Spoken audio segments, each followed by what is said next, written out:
sweet old auntie, everybody needs. With a whoop whoop and a boop boop. Auntie, that's everybody needs. You can't make this up. Now you know that these are some crazy motherfuckers. Everybody needs sweet old auntie. So why even bother? Aunties and uncles, sweet old auntie.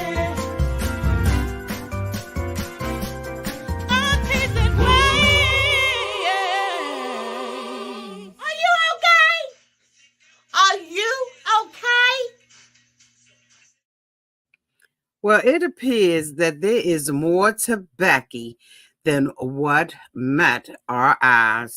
Hi, everybody, and this is Auntie, and if this is your first time being here, please like, comment, and subscribe to the channel. And to all of my new subscribers, thank you all so much for hitting that subscribe button and joining this family. To all of my nieces, nephews, and my members who have been here with me for the long haul, thank you all so much for your continued support. Y'all, we have just wrapped up our review of Seeking Sister Wives. Okay, it's season 5, episode 4. If you have not had an opportunity to see that video, go on up out of here and check it out. Hold on for a second. Let me dab this down a little bit. Okay, because this is, I'll tell you, that Mac be macking, don't it? That Mac be macking. I'm going to have to put the lipstick color down in the description box because y'all always be asking me about my lipstick and I always forget to say. Anyway, child, you all remember Becky and Austin from this season. They're new cast members to this season of Seeking Sister Wives. Well, Pamela Cleveland, okay, of Auntie's Advice, one of your fellow cousins, sent me this information about her, child, and I was floored. And you gonna be too. Y'all ready to get into this? Let's do it. So according to Starcasm, Becky dad was not such a great guy. We have seen her on the show with Austin, right? Trying to seek another sister wife. She was in a restaurant. The two of them, were, I guess, out there looking for women. She walked up to a young woman and asked her if she wanted to date her husband. And I'm sure that a lot of you, like myself, thought it was very odd that she would be his wing woman. Now, there were a couple of things that Becky said that should have given us a clue about who Becky was. Again, thank you to Pamela Cleveland for bringing this to my attention. In the episode, Becky said being in high school and being married was actually kind of normal where I was.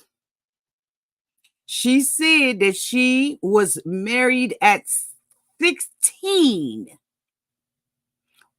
Justin was 19 when the two of them got married. She said, in quotes, "We weren't the first teens to get married young. Our church believed in polygamy as an option.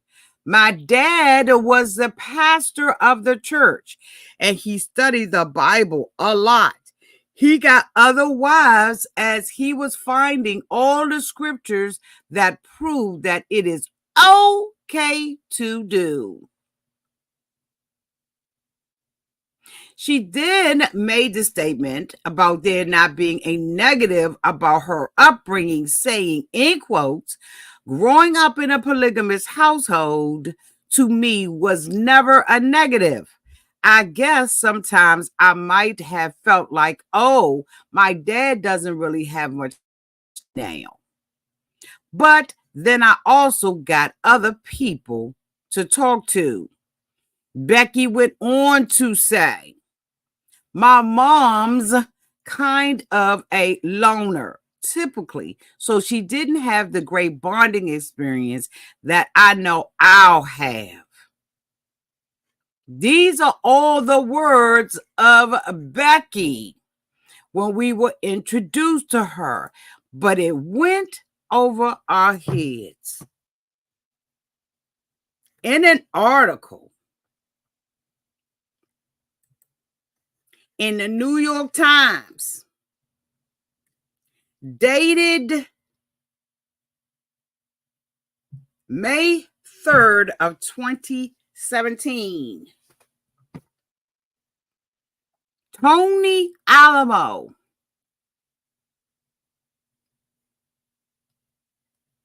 apocalyptic ministry leader convicted of XA, dies at 82.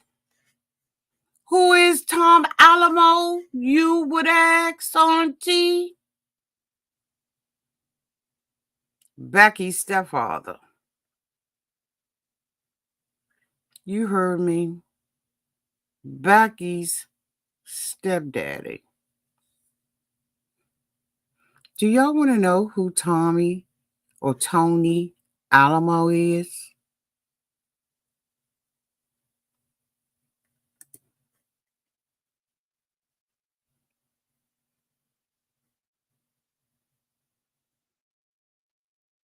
Tony and Susan Alamo were married in 1966. In an undated photo, Mr. Alamo's former follower said that he had become unhinged after her death in 1982. Tony Alamo, a one-time street preacher whose apocalyptic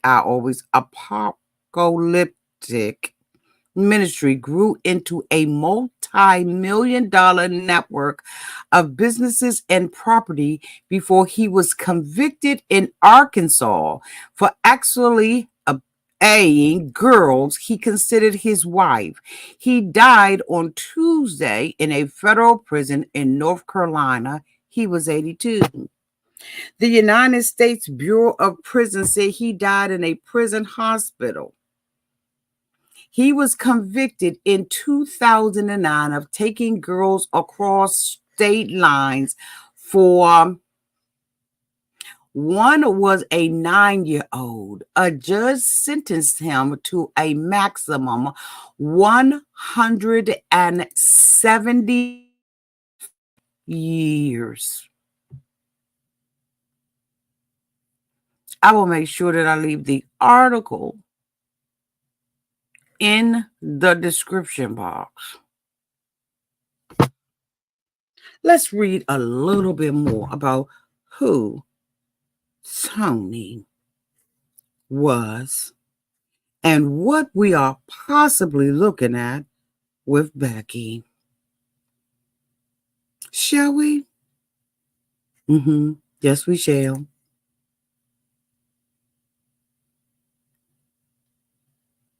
Tony was a Christian ministries attracted hippies and alienated youngsters when it started on the streets of Los Angeles in the 1960s, before it became widely reviled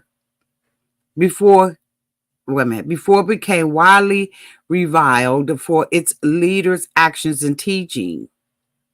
Calling themselves Jesus freaks, Mr. Alamo's followers preached a raft version of Pentecostalism, which is known for its spirited worship practices and belief in modern-day revelation and miracles. He claimed to be unique among Christian preachers because he was born a Jew and had a supernatural experience through which he became a born-again Christian. In the 1970s and 80s, members of his ministry made elaborate design denim jackets that were sold to celebrities including Elvis Presley, Michael Jackson, and the country music stars. Let me show you a picture of her dada. Shall I? Oh, yes, I shall.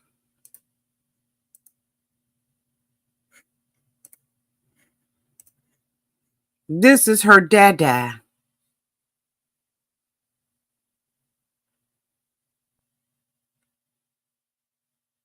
This is him leaving his detention hearing in Arkansas in October 22nd of 2008 after a federal magistrate ordered him killed until his trial on charges that he took minors across state lines for. At the height of his ministry, claimed thousands of members nationwide drawn to Alamo's virulent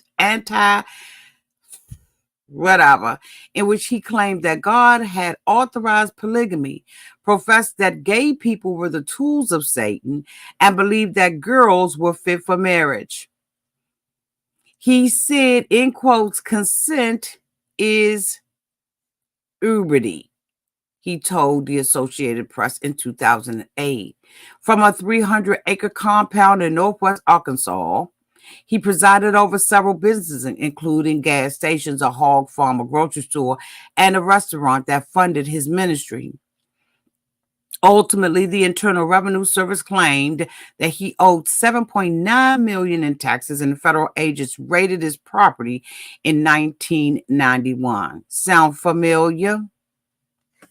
Sound familiar?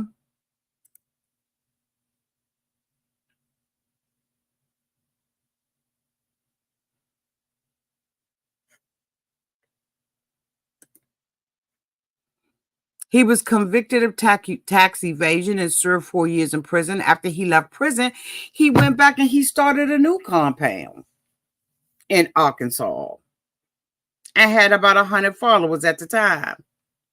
They again came and raided his compound in 2008 in an investigation of child A and on, and charged him with SA. Witnesses at the trial said that Tony had made all the decisions for his followers, who got married, what children were taught in school, who got clothes, and who was allowed to eat. They said that he began taking multiple wives in the early 1990s and increasingly younger ones afterwards, including a 15-year-old girl in 1994. He was convicted after 5 women testified that they had been married to him in secret ceremonies when they were minors. One of them was 8 and taken to places outside. This, my friends, according to Starcasm, is the household that Becky grew up in. Becky's had a biological father by the name of David Krupp. He was a member of the Alamo Christian Foundation and was married to her mom, I guess. Hold on. From 1980 to 1988, and the couple moved into an Arkansas home founded by the foundation.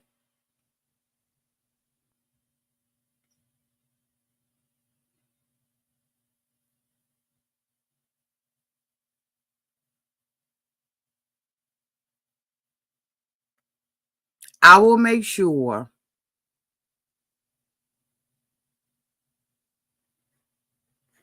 so let me read this little bit from this old article, Foundation Member Bitter. You can make this bull up.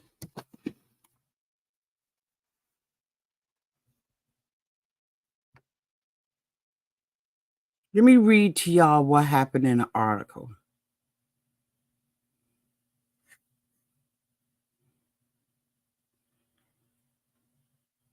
Y'all ready? I'm going to bring it up.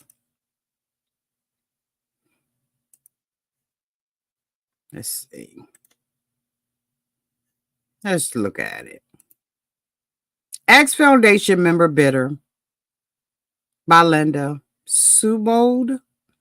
David Croft watched with contempt as Tony Alamo walked away from the Washington County Jail in Fayetteville Tuesday afternoon. When I saw him walk out of there free, it made me sick, Cruz said. All I could think was, there's a man who has destroyed my life and taken my wife and daughter from me. Now he's got my daughter sitting on his knee and has kept me from her for 3 years without even a letter or a phone call. What a scum. Cruz's ex-wife, you ask?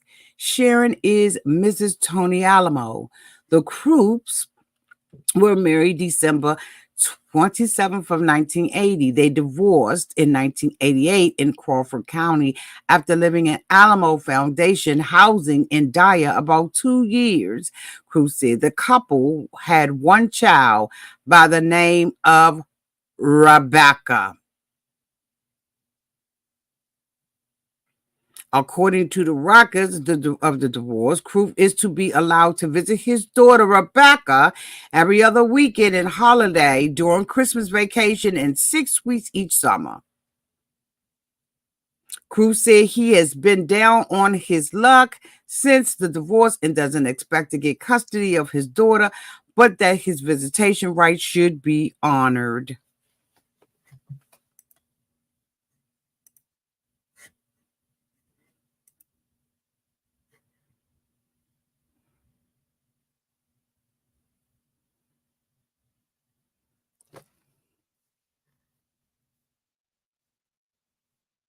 And now we see her continuing the legacy with the statements that she made on the show. Shall I go back over those statements again? Yes, think that I will. For the people in the back, when we first were introduced to Becky, Rebecca, she said, according to Sarcasm, following. Being in high school and being married was actually kind of normal where I was. Becky said this in her intro after revealing she was 16 when she married 19-year-old Justin. They have in quotes, we weren't the first teens to get married young. Our church believed in polygamy as an option. My dad was the pastor of the church and he studied the Bible a lot. He got other wives as he was finding all the scriptures that prove that it is okay to do so. According to Sarcasm, Becky then made the statement about there being nothing negative about her upbringing. She said, growing up in a polygamous household to me was never a negative.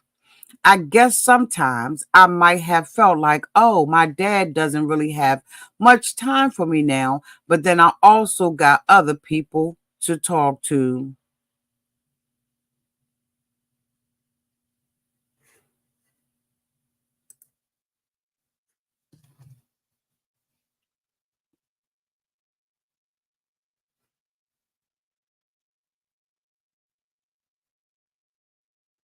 So this was the perfect show for her, in my opinion.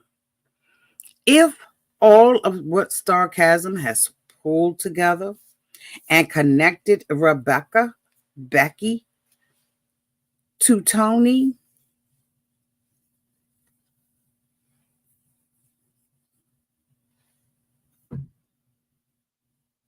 if it's true, what a entangled web we absolutely weave.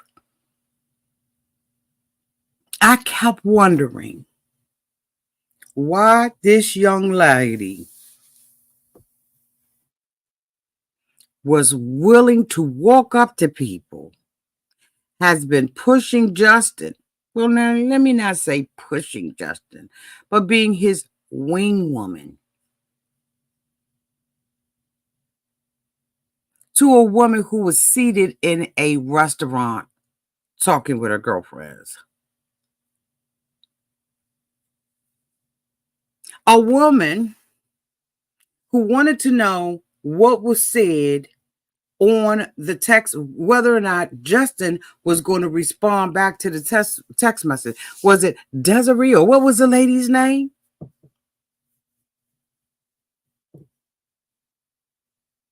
Sometimes I think these shows are fake, scripted, a bunch of bull. But I'm telling you, if this stuff is true, and this is child, how many other Beckys are out there? And then for them to bring up the gays, for what? Did they say that they're the devil?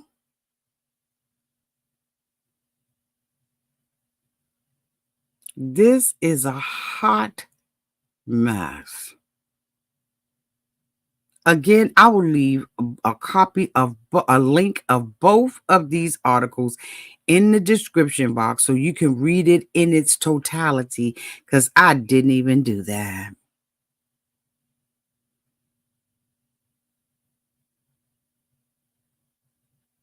I wonder if the other kids are around. And I'm wondering why she did not disclose that was her dad. Now, she talked, according to Sarcasm, she talked around it, and we heard what we heard.